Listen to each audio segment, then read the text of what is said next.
Okay, y'all, back with another paid review. This is the ongoing series review of Sacrifice by Kaido.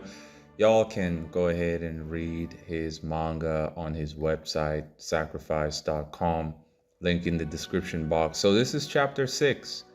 I think I started reviewing this at the beginning of the year, or maybe in December. I'm not too sure. But either way, Kaido has delivered in terms of product. I don't know what everybody else was doing for the past 6 months. We're now at the seventh month, and a lot of people that should have been working, getting product done, have not done so, but still want to run around in this space and call themselves indie artists, indie manga artists. You have no product, so you don't qualify. You're just sitting there. How dare you, right? So this is chapter 6. This is the conclusion of Layla's character development, I would say, and a good way to end volume 1. It looks like this is the end of volume 1. So here she finally faces her fears after what I felt was character assassination with her going backwards. Here she took a step forward, and the context provided and the events coordinated that led to her development here was done very well. But I have major problems with the artistic direction that this chapter took. I felt this chapter was rushed because there's a lot of artistic mistakes that seem to that could have been avoidable. Now y'all know that here in Coffee Comics we judge by that passable and by the ingredients. Now I'm not going to talk about the ingredients because this is a series spoken about it already, but looking at it artistically, to achieve passable, you must have all four of these characteristics. Now, contrast is always there, right? But it is somewhat diminished by the amount of gray tones that is always included in certain pages, right?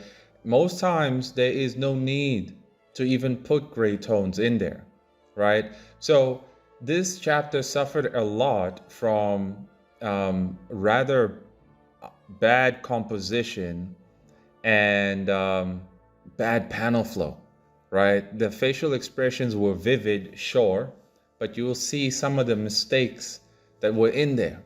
You see, that's why I be feeling like this was rushed. Um, I think the author is going to have to go touch up on this chapter.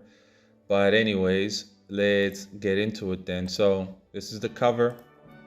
So remember in the last chapter, the hunter got slashed by the were hyena, and now he's bleeding out, but he says he ain't done yet. And the were hyena says this is, oh, well, this is what he says. This is where you die, Eugene. I will say here, again, it does look rushed. And why do I say it? Because the mouth looks rather small. You know, it looks rather small. The proportions of the wolf, the were hyena illustrated here versus the last chapter, there is a huge difference. In the last chapter, it was way more well illustrated, and the scaling of its features were more accurate, right? Were more consistent. It's something I complained about, I think, in chapter 4, that when it comes to the wolf's proportion, I mean, the were hyena's proportions in comparison to a normal human being, it isn't consistent, right? And in this chapter, when you look at its mouth, it looks way smaller in comparison to the cranium over there, right? Its ears, this ear starting over here, also looks incorrect. It's like you could say I'm nitpicking, but not really. I'm not nitpicking because I notice these problems, that there's a lack of consistency here. Now, it is good to finish your product, but you do yourself a disservice if you don't actually finish strong, you know? And in this artistic execution of this chapter, this was not a strong finish artistically. When we look at this panel over here, This should not be grayed out the way it is, actually, right? Also, this part over here, these two white patches, right? You could say that's where his hair connects in the middle, but that's not the middle, you know?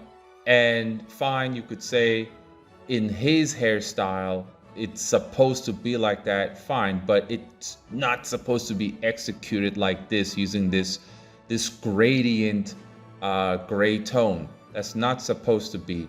This is supposed to follow the the shape of half the face as well.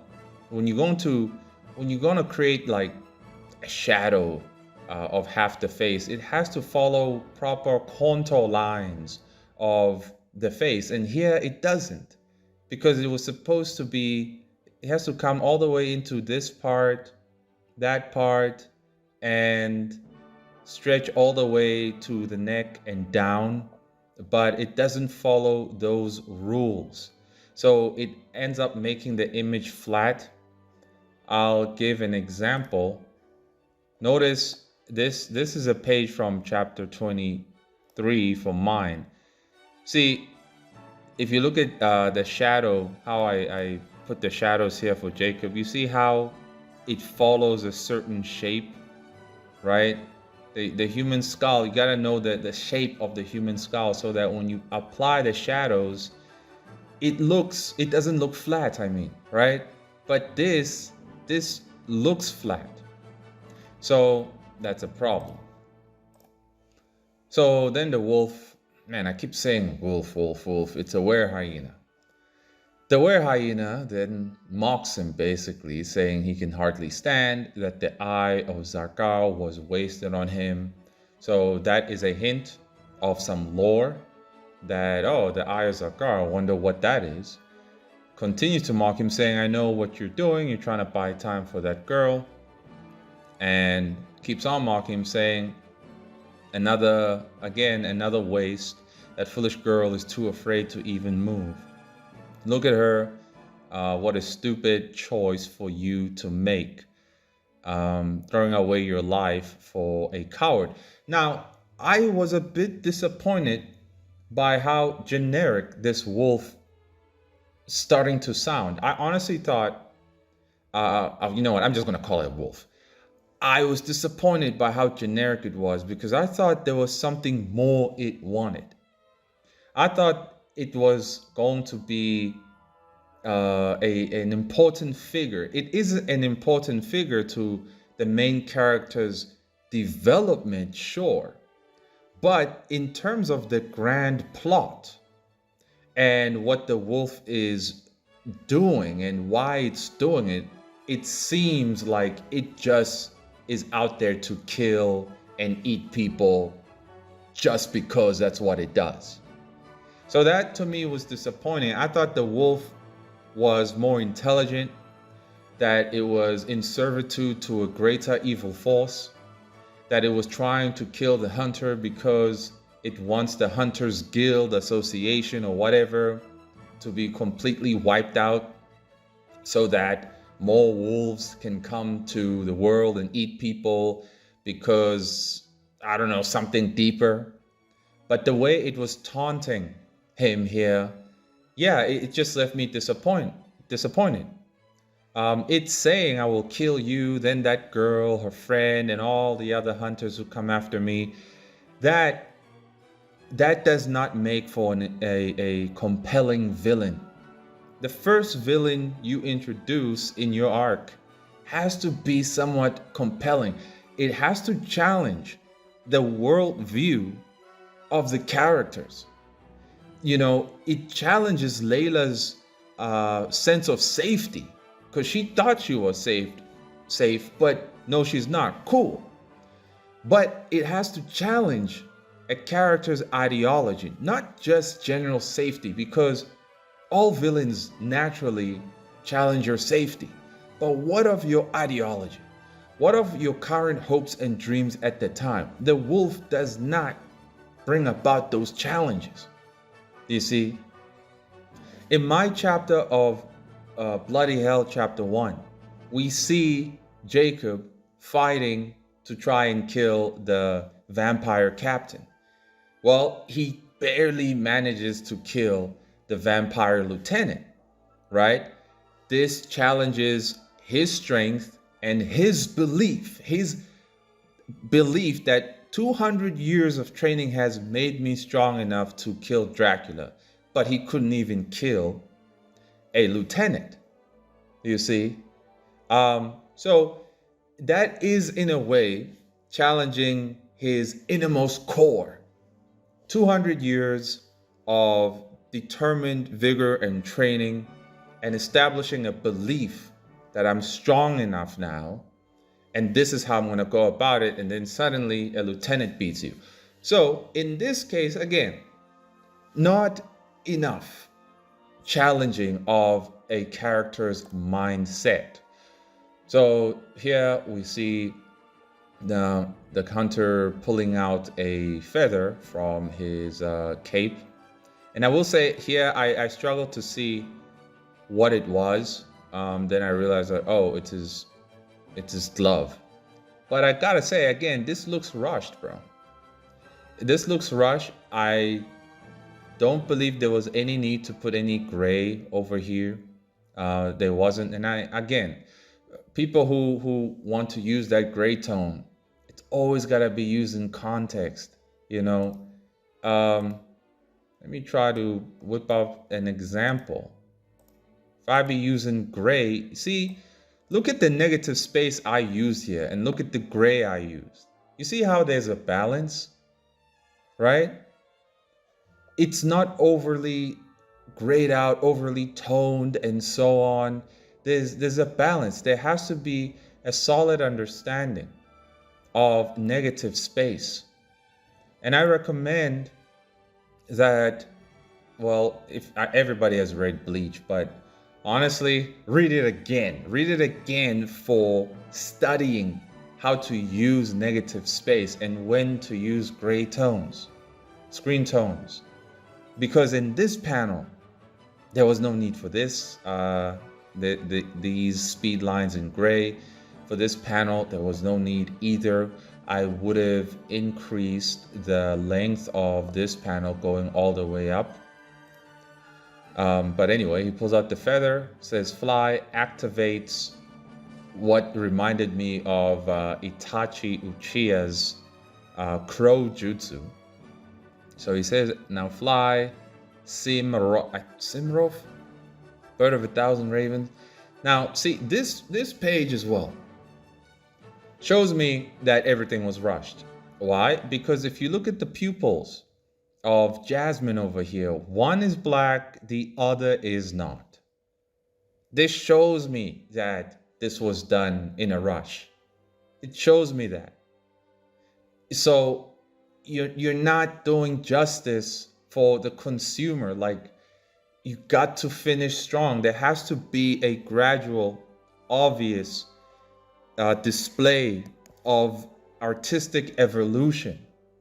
But there is a squandering of artistic evolution here because there's this rushing to get to the finish line, where now when we look at the image, the pictures, there's a lot of things off, right? So he activates his technique and multiple ravens fly out of his cape. And I have a problem with this panel as well. Now we can tell that the camera is below the wolf, right? In this case, it is hard to see what's going on because, again, there's too much gray action. In this panel, I would have not put the buildings, the background of the buildings, or even the sky. There was no need. We already know where everything's taking place. We already know that they're fighting at night, right? So you could have gotten away with removing the gray background for the sky and the buildings for the background, and just put the wolf there and kept the background white. This would have enhanced the silhouettes of the birds flying and the wolf itself. It's hard to see if the wolf is either laughing or in pain over here. I'm looking at this line over here and it seems like it's closing its eyes, but because the eye is not arching, you see, there isn't much of an arch. It looks like it's actually smelling something pleasant, right? If you arched it a bit more, like a sharp arch, then it would look like it's in discomfort. Here's an example of Itachi using his technique. See, just looking at this image here, right? Now, there was a background included here. Kishimoto put the background there of the trees, but there was no need, even for him, there was no need to do that, right? If we look at this one, we can tell he's activated his jutsu, and it just forces us to pay attention to him and the crows around him. When we look at even this one, right? I know there's a background here, but this is very well executed. Is there another? No, that's about it, really. I couldn't find more Itachi examples, but honestly, there was no need to put the background over there. You see. Now this page is really cool, where there's like 1,000 crows flying out. I like the roughness of it. I do. I think that's cool. I like the scratchiness. I like the. This looks like what it was like colored in. Is that the right word? Not colored in, but use pencil to shade in all the birds, which is cool. And then we get to this page where it's hard to see what's going on. Compositionally wise, this is really bad. You know, this is really bad. We're going back to that passable composition. I would have not illustrated the figure and the crows going at it in this angle at all. Higaboshi falling as he is over here. Composition, I would say, is also could have been better. Also, again, a lot of gray. There was no need for gray over here. And let's talk about the sound effects. Now, it always depends what's going on. I personally do not put a lot of sound effects. I don't. I put giant exclamation marks. And if I put a sound effect where somebody's running, I don't generally draw, I don't draw the sounds. I would actually just type them in a different font, and I would rasterize the font and play with the scale of the font, right? I don't think I have an example here. But notice here where Lisa falls, I didn't put a sound effect. I just put these two lines, right? In a way, it gives off an example of her like thud, falling to the ground. Here is one. So here, Dracula was jumping backwards. I did illustrate this TMP. I did. But it's not too distracting, I'm just trying to find one where I used a font. I don't think so. I don't think so for this one. It always depends on the context, right? But oh well. Okay, he falls back and then tells Layla, that thing knows your scent. You have to kill it now or you'll be in danger forever. Take the cannon from my side and use it to kill that monster. So this is the moment where Layla finally is going to take control of her life fully. And it was awesome. It was a nice buildup, Don't hesitate. Whatever happened to you, whatever nightmare you may have experienced, use them. Let it strengthen you. Face your fears. Kill that beast with your own two hands. I like this. I really do. And I like the panel flow here, right? Most people never consider putting their panel. You see the way it was illustrated here, it was done here. A lot of people don't do it like this. And it's like, nah, bro, you just need to know when to do it. So here I approve that Kaido did it just right, right? It gives this wide angle cinematic type feel. Wipe your tears, stand firm, it's now or never. So she grabs the cannon and loads it up. And again, another page that's got too much going on, too much gray. Would have changed the composition as well, you know? You don't want readers to struggle to see what's going on. You don't want that. It becomes an unpleasant experience. Here, she is having flashbacks of all the bad things that happened. It is extremely hard to digest these flashbacks. Here's how I did my flashbacks when Jacob was remembering things in his past. You know, this page here, you don't have to do it like mine, but the point is to show you the clarity, that it's more clear by just looking at mine as an example. It's more clear, okay? You don't have to squint your eyes. You don't have to move your head in closer. It's just more clear. Now, the author, or I should say the editor of Toriyama's editor, said the best mangas are those that are easy to read. Okay?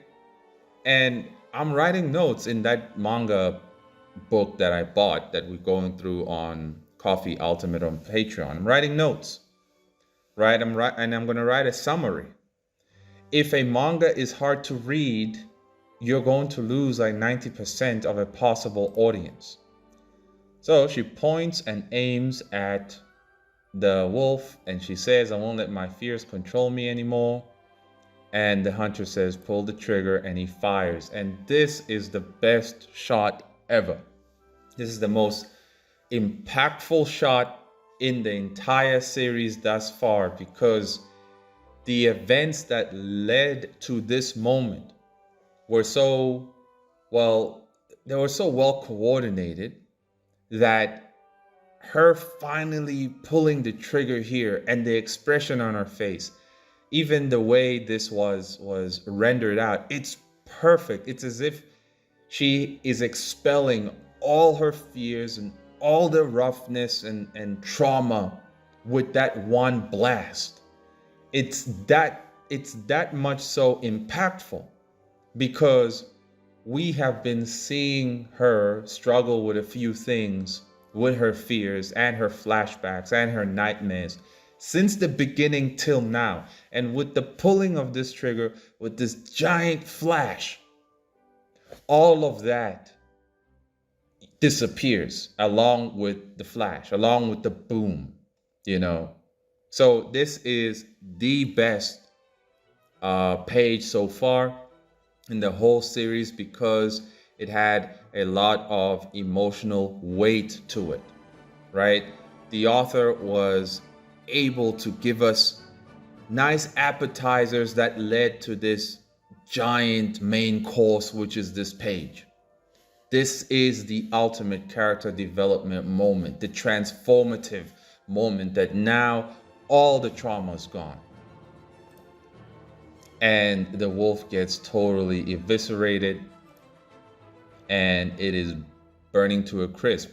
Hard to see actually its body over there, but oh well.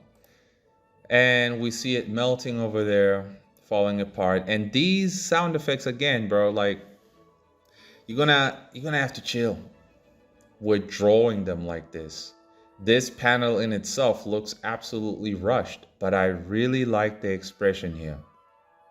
This shot of Layla looks like it took more time than any other page in the entire chapter.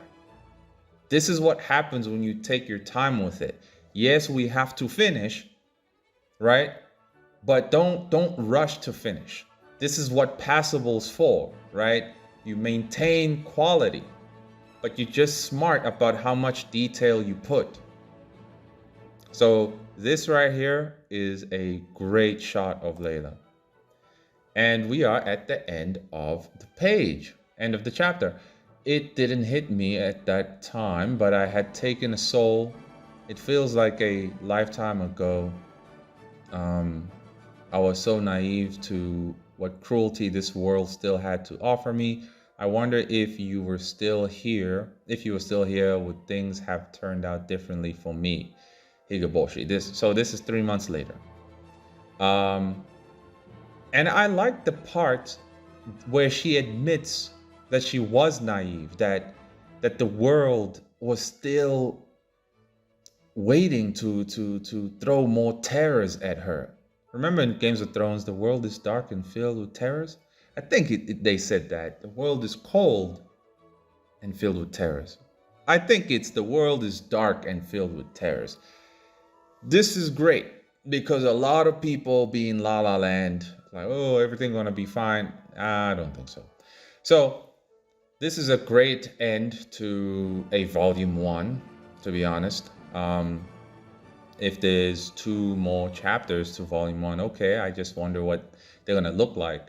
But this was a great chapter to conclude Layla's, well, development into this new type of woman that she's going to be. I will say though, her saying I took her soul, I don't know.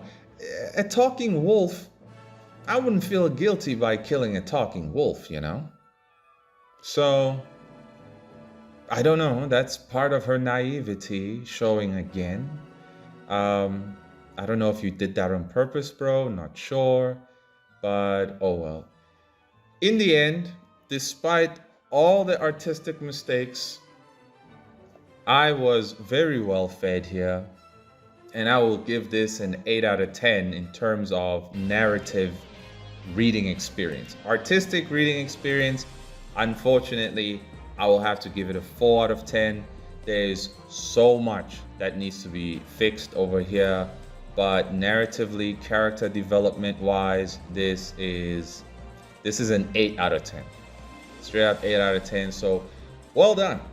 Absolutely well done. So yeah, y'all, go ahead and purchase actually volume 1.